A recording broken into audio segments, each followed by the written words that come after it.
Well, there she is, all set up, still inflating.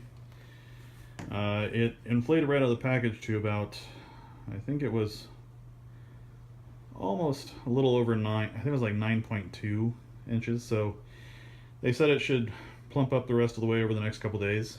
We'll measure it again, and hopefully we can get the full height that we're expecting.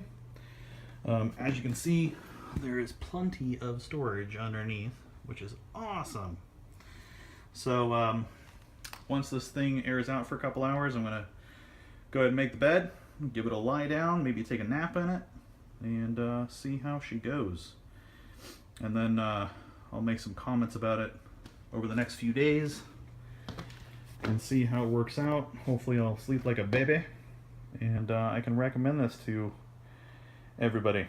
So we'll see.